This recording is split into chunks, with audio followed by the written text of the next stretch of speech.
Brandon, can Dez be a factor for Lamar Jackson and the Ravens? Yes, now he can, absolutely. But when they brought him in a couple months back, he wasn't ready. He didn't have the pop. He didn't have the quickness in his mid-range game. He took too long to get out of his cuts. Routes where he's supposed to get out in 3 steps, he's getting out in 5. And since then, he's been working day after day after day. I've been tracking this guy. He has his pop back. He also is getting in and out of his breaks. This is a guy that can go out there and catch the back shoulder. And this is what that offense is missing. When you have a running game, all you need is that guy that can beat one-on-one coverage, the slant route, the stop route, the goes. You guys hear me say that over and over again. He is the traditional X-receiver. Now, I like how they're easing him in with this practice squad approach because he definitely needs to get back into a rhythm. But I'm not expecting a lot, but I do expect him to get 3 or 4 plays in a game where he can definitely contribute. All right, well, the Ravens also made a trade with the Vikings yesterday, acquiring pass rusher Yannick Ngakoue for 2 draft picks. Ngakoue, one of only 6 players with at least 8 sacks and 14 quarterback hits in each of the last 4 seasons. It's impressive.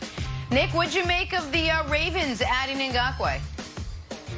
It's another great move for Baltimore, and I'll explain why in just a moment. But first, just to quickly respond to Brandon, because I'm not as high on Dez as he is. If Dez still, in his years out of football, has his reflexes as sharp as Brandon's are, to where mid-take he can bat away a small child out of camera view and just continue delivering that, if Brandon hasn't lost a single step. And so if Dez has done the same thing, he's going to be a big addition for Baltimore. Now, on the Ngakoue move, in seriousness, the Ravens in the last 13 months, Warren Sharp pointed this out yesterday, have totally remade their defense. They added Derek Wolfe, Calais Campbell, and now Yannick Ngakoue to the defensive line.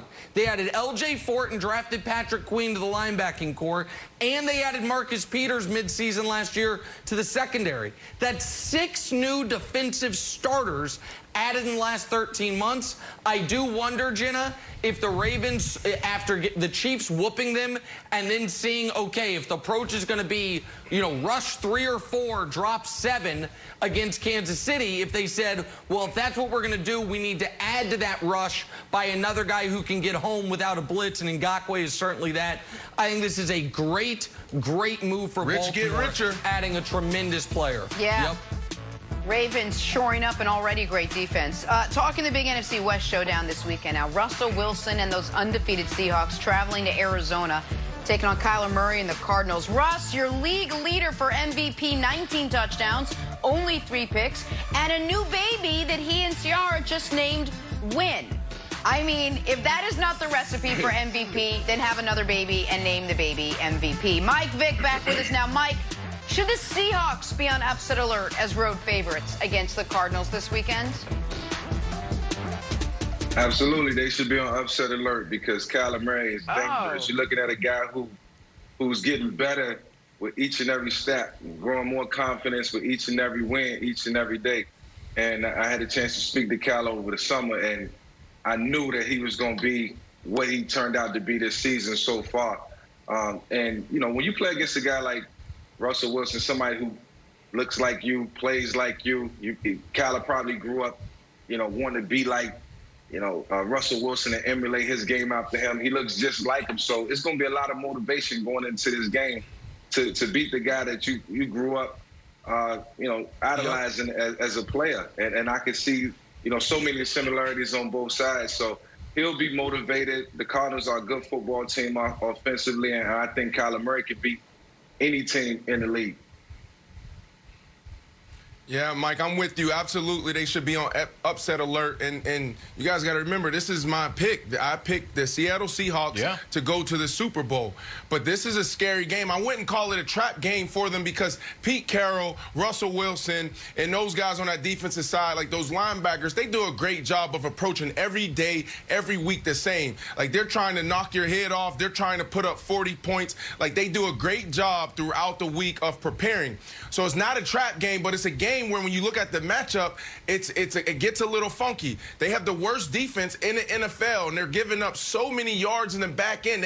And then on the offensive side, you're going against a top 5 offense that can do it all. The quarterback can rush for 100 yards. And then you have DeAndre Hopkins, where all you got to do is just throw it anywhere on the field, and he'll probably come down with it. And then old man Larry Fitzgerald doing what he does in the run game and also going down the middle. So for that reason, I think the Seattle Seahawks need to be on alert.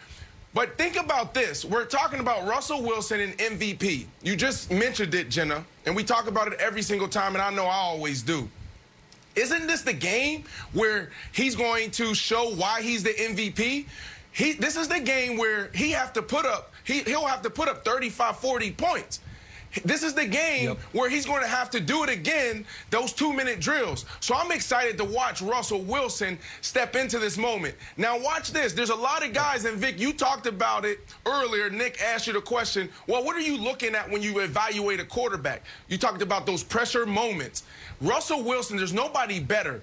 And this is where greatness is on display, because you're going to see Russell Wilson rise to the occasion. He just does it. He embraces it. I remember one day I asked him the question, I'm like, Russ, so tell me about this 2-minute thing. Like, man, like, why do you want to be in 2-minute all the time? He said, Brandon, that's where greatness happens. He said, if every game it came down to a 2-minute drive, I would sign off on that. This dude is special.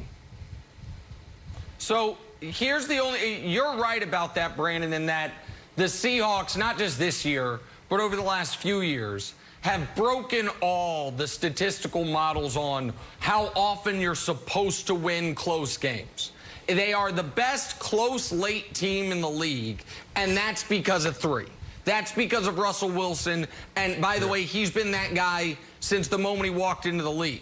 His second year in the league, he won the Super Bowl. Everybody knows that. His first year in the league, he was down 20 points at halftime of a playoff game, and with 90 seconds left against the Falcons, his team had the lead. Like, he brought them all the way back in that game before a field goal beat him. Like, he has been a consistent big game, big spot performer from the word go, whether it was at NC State, Wisconsin, or Seattle. But your point, I think, is the best one of this is one of the reasons he's such a favorite to win the MVP.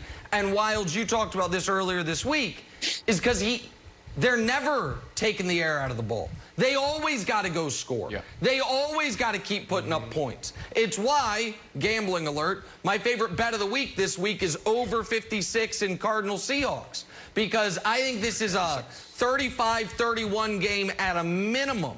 I don't think either team's going to be able to stop the other one. But Wilds, I want to throw something to you real quick, because you said something off the air that not a lot of people have been mentioning. Quietly in that Cowboys game, Kyler struggled a bit. He was unbelievable with his legs. The Cardinals scored 38 points, but he was, I think, 9 of 24 passing. I think the Cardinals are going to win.